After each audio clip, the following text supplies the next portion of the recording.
la brume qui arrive d'un seul coup. Il est 11h39 du matin, il faisait très clair. Puis d'un seul coup, la brume est rentrée. On la voit, elle rentre dans le port. Je sais pas comment c'est à l'extérieur.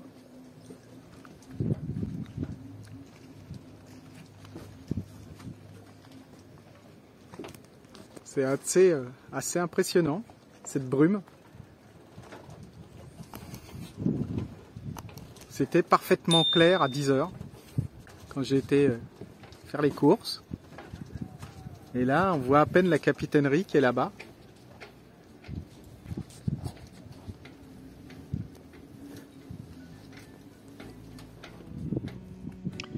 C'est vrai que cette brume nous a beaucoup impressionnés. Puis, finalement, elle est repartie aussi vite qu'elle était arrivée. Et comme le soleil était revenu dans l'après-midi, eh bien, nous avons décidé de faire une petite randonnée en partant vers le sud de Port-Bourgenais, là, en allant vers le Perret. Nous sommes passés à travers bois et le long des côtes qui étaient magnifiques, comme vous pouvez le voir, pour arriver jusqu'à la plage du Perret, où la foule était là grâce à la chaleur. En revenant, nous sommes passés par les marais, où nous sommes tombés sur un superbe colombier du XVIIIe siècle. Alors nous supposons ici qu'il s'agit du pigeonnier, comment on appelle ça, du colombier, qui date donc du 15e ou 16e.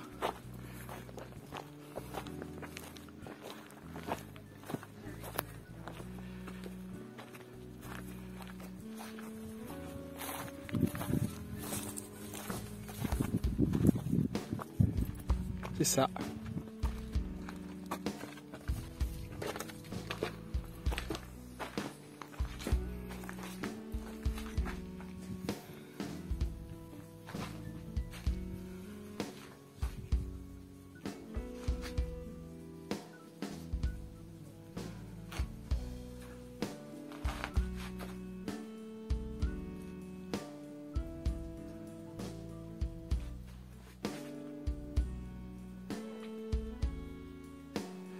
Sur lieu de squat habituel, je pense, des jeunes du coin. On y est tranquille et sans doute partiellement abrité de la pluie et du vent.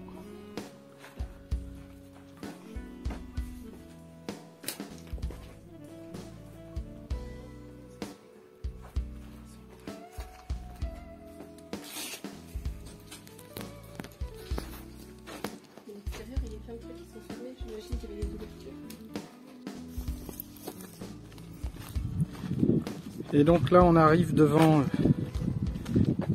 le moulin, qui était donc surmonté visiblement d'un dôme en bois, enfin d'une bâtisse en bois qui pouvait tourner au gré du vent.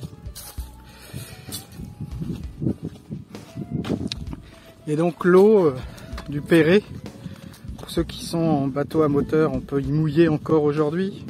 Quand on n'a pas de tirant d'eau, avec un tirant d'eau, c'est quasiment impossible, sauf si on a une dérive remontable.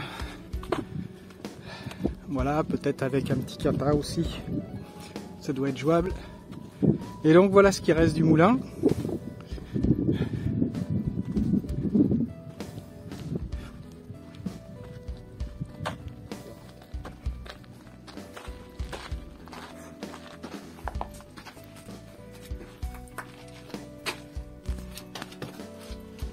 Bon, il n'y a rien à y voir, c'est bouché.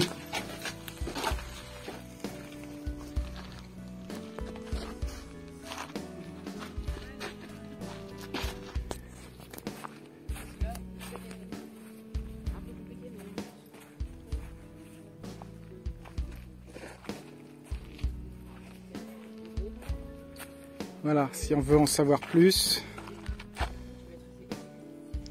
Après la visite de ces vestiges des siècles passés, nous sommes rentrés par les marais dans de somptueux décors pour retrouver la Dame de Bourgenais qui a fondé en 1631 Notre-Dame de Bourgenais. Cette sculpture que vous voyez date de 2003. J'en profite, bien évidemment aussi, pour faire un petit coucou à Flibustier et à son Royal Clair 2. Nous n'avons pas pu nous rencontrer, peut-être une autre fois.